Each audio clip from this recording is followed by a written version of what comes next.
कहानियों की दुनिया में एक ऐसी दास्तान लिखी गई जो सिर्फ तलवारों और तख्त की नहीं थी, बल्कि मोहब्बत, वफादारी और धोखे की भी थी।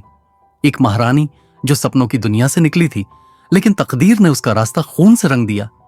एक योद्धा जिसे राजगद्दी का कोई हक नहीं था, लेकिन उसकी रगों में राजा का खून बह रहा था। एक रानी जो अपनी चाहत और सियासत के जाल में उलझ गई। ये कहानी है गेम ऑफ थ्रोन्स की, एक ऐसी दुनिया जहां प्यार भी है और विश्वासघात भी, जहां दोस्त भी हैं और दुश्मन भी, जहां सपने सिर्फ देखे नहीं जाते बल्कि उन्हें हासिल करने के लिए जंग भी लड़ी जाती है, जहां चाहत थी मगर चाहने वाले जिंदा नहीं रहे, जहां वफादारी थी मगर वफादारों का कोई नाम और निशान नहीं बचा, जहां ताज के लिए सिर्फ तलवारें नहीं उठी बल्कि दिल भी तोड़ दिए गए। लेकिन एक सवाल आज भी हर चाहने वाले के दिल में गूंजता है, जो सफर इतना शानदार था, क्या उसका अंजाम भी उतना ही भव्य था? आज हम जानेंगे गेम ऑफ थ्रोन्स का उदय और पतन, एक कहानी जो हमेशा के लिए इतिहास बन गई। गुजरे वक्त की परछाइयां कुछ याद के रही, शब्दों में बंदे अफसाने सदियों से बह रही, जो खो गया वो छुपानी हर चेहरे के पीछे एक दास्तान, पोर्ट्रेट्स जहां हर कहानी में है एक पहचान। गेम ऑफ थ्रोन्स का सफर एक सपने की तरह शुरू होता है, एक ऐसी कहानी से जो दुनिया भर में छा गई। ये कहानी सिर्फ एक टीवी शो की नहीं बल्कि एक दुनिया बनाने की थी। इसके पीछे थी एक राजदार किताब, a song of ice and fire, जिसे जॉर्ज आर मार्टिन ने लिखा था।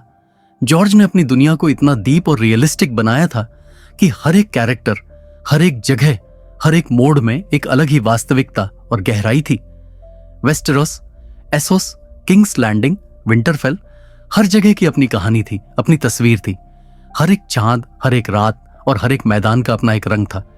HBO को जब यह किताब मिली तब तक फैंटेसी शो को काफी निचला जॉनर माना जाता था, लेकिन HBO ने जोखिम उठाया और उसी जोखिम का नतीजा बना एक वैश्विक घटना। शो रनर्स डेविड बेनियोफ और DB वाइस ने जॉर्ज की कहानी को एक नए रंग में रंगा और गेम ऑफ थ्रोन्स का सफर शुरू हुआ। उन्होंने अपनी कहानी के लिए बड़ा बजट और उच्च उत्पादन मूल्य तय किया, और यह निर्णय गलत साबित नहीं हुआ। हर एक एपिसोड की गुणवत्ता और दृश्य प्रभाव ने टीवी को एक नए स्तर पर पहुंचाया। ड्रैगन्स, महाकाव्य, युद्ध, ऐतिहासिक संदर्भ, सब कुछ इतना महान था कि यह शो सिर्फ एक टीवी शो नहीं, एक सांस्कृतिक मील का पत्थर बन गया। और तब शुरू हुई वह कहानी जो हमने कभी सोची भी नहीं थी, एक बदलाव, एक क्रांति जो कहानी कहने के तरीके को ही बदल कर रख दी। जब जॉन स्नो ने अपने सफर की शुरुआत की थी और डेनेरिस ने अपने सपनों की दुनिया का पीछा किया था, सभी को लग रहा था कि यह सिर्फ एक कहानी है। लेकिन धीरे धीरे यह सिर्फ एक कहानी नहीं रही, यह एक जीवन शैली बन गई थी। गेम ऑफ थ्रोन्स ने अपनी शुरुआत से ही दर्शकों को अपनी तरफ आकर्षित किया। यह शो सिर्फ एक फैंटेसी ड्रामा नहीं था, बल्कि एक सांस्कृतिक लहर बन गया। इसके वैश्विक घटना बनने के पीछे कई कारण थे जो इसे बाकी शोज से अलग बनाते हैं। एक, जटिल पात्र और कहानी। सबसे पहली बात जो गेम ऑफ थ्रोन्स को अलग बनाती है वह थी इसके जटिल पात्र और गंभीर कहानियां। इस शो में कोई भी पात्र सिर्फ अच्छा या बुरा नहीं था। हर पात्र का अपना दर्द, लक्ष्य और कथानक था, जिससे दर्शक खुद को उनसे जोड़ पाते थे। जैसे John Snow, Daenerys Targaryen, Tyrion Lannister और सर्सी लैनिस्टर। इन सभी पात्रों के पास अपनी व्यक्तिगत जटिलताएं थीं जो उन्हें और भी अधिक रोचक और संबंधित बनाती थीं। इसके अलावा अचानक होने वाली घटनाएं जैसे नेड स्टार्क की मौत और रेड वेडिंग ने दर्शकों को पूरी तरह से चौंका दिया और उन्हें और भी गहरे तरीके से जोड़ा। 2, उच्च गुणवत्ता उत्पादन और दृश्य प्रभाव। गेम ऑफ थ्रोन्स का उत्पादन इतना उच्च गुणवत्ता वाला था कि यह टीवी शो को फिल्म स्तर की गुणवत्ता देता था। भव्य युद्ध, महाकाव्य परिदृश्य और ड्रैगन्स जैसे फैंटेसी तत्वों को शानदार दृश्य प्रभावों के साथ दर्शाया गया। शो की गुणवत्ता और दृश्य प्रभाव ने इसे टीवी की दुनिया में एक नई ऊंचाई पर पहुंचाया। विशेषकर सीजन 6 के बैटल ऑफ द बेस्टर्ड्स जैसे युद्ध दृश्यों ने इसकी काबिलियत को साबित किया। तीसरा, सार्वभौमिक विषय। गेम ऑफ थ्रोन्स में वो सार्वभौमिक विषय थे जो दुनिया के हर कोने में लोग महसूस कर सकते थे। शक्ति, बदला, धोखा, प्रेम और निष्ठा। ये विषय हर संस्कृति और हर दर्शक से जुड़ते हैं। हर कोई जीवन में कभी ना कभी इन भावनाओं और संघर्षों का सामना करता है, चाहे वो भारत हो, अमेरिका या यूरोप। चोर, सांस्कृतिक प्रभाव और मीम्स। जब एक शो मीम्स, उद्धरण और वायरल वीडियो की दुनिया में अपना स्थान बना लेता है तो वह वैश्विक घटना बन जाता है। गेम ऑफ थ्रोन्स ने विंटर इज कमिंग, वलार मोर्गुलिस और ड्राइकैरिस जैसे प्रसिद्ध वाक्य दिए जो दुनिया भर में ट्रेंड करने लगे। शो के पात्रों और उनके महत्वपूर्ण लम्हों ने सोशल मीडिया पर एक अलग ही दुनिया बना दी जहां हर प्रशंसक अपने विचारों और भावनाओं को साझा करता था। 5. प्रेरित और वफादार प्रशंसक वर्ग। गेम ऑफ थ्रोन्स के पास एक प्रेरित और वफादार प्रशंसक वर्ग था। हर सीजन के बाद प्रशंसक अपनी थ्योरीज, चर्चाएं और विश्लेषण शेयर करते थे। दुनिया भर के लोग अपनी अपनी भविष्यवाणियां करते थे और हर नए एपिसोड का बेसब्री से इंतजार करते थे। इस प्रशंसक वर्ग ने इस शो को एक समुदाय अनुभव बना दिया था जहां लोग एक दूसरे से जुड़े रहते थे और अपने विचारों को साझा करते थे। 6. राजनीतिक जटिलताएं और वास्तविक जीवन से संबंध। गेम ऑफ थ्रोन्स की कहानी में कई राजनीतिक जटिलताएं थीं जो शक्ति संघर्ष, सहयोग और धोखा को लेकर थीं। कई दर्शकों को यह वास्तविक राजनीति की तरह लगती थी, जैसे घर घर की प्रतिद्वंद्विता, राज्य संघर्ष और राजनीतिक नीतियां सब। इसने दर्शकों को इतिहास और राजनीति के तत्वों को एक काल्पनिक दुनिया में देखने का मौका दिया, जिससे उनका रुचि और बढ़ा।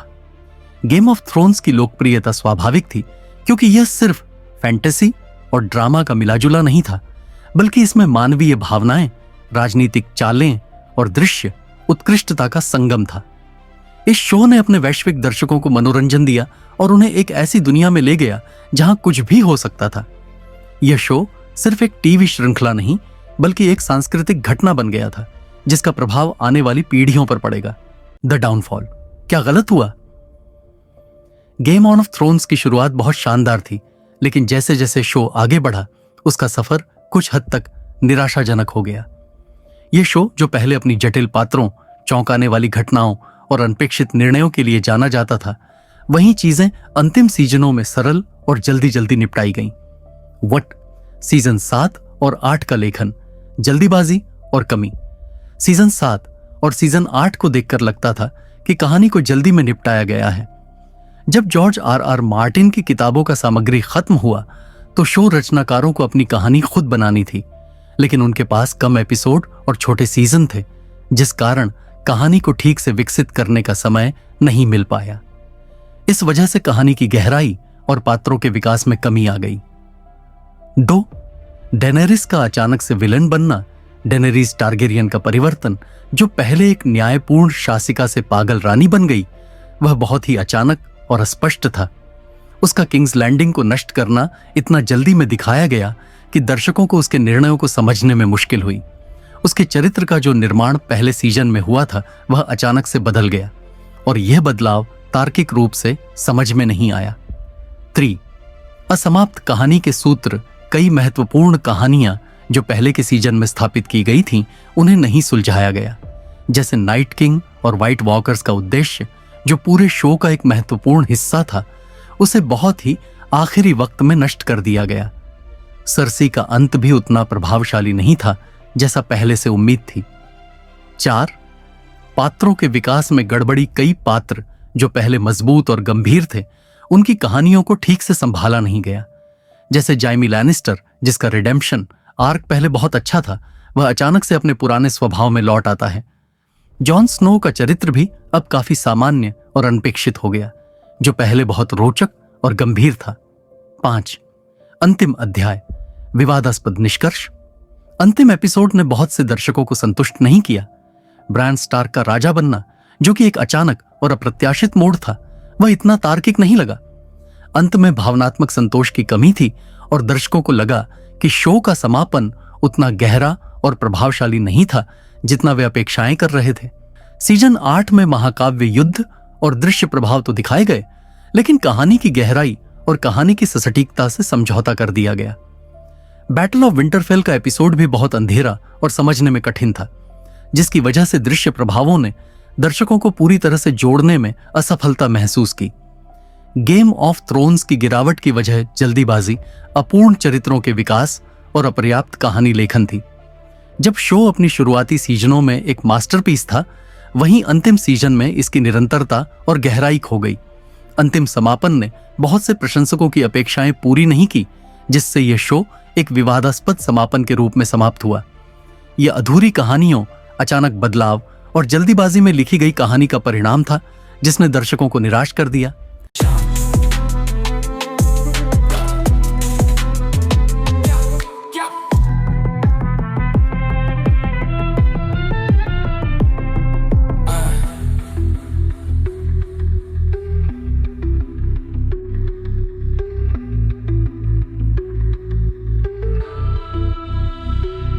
गुजरे वक्त की परछाइयां कुछ याद कह रही है, शब्दों में बंधे अफसाने सदियों से बह रही है। जो खो गया वो छुपानी, हर चेहरे के पीछे एक दास्तान, जहाँ हर कहानी में है एक पहचान।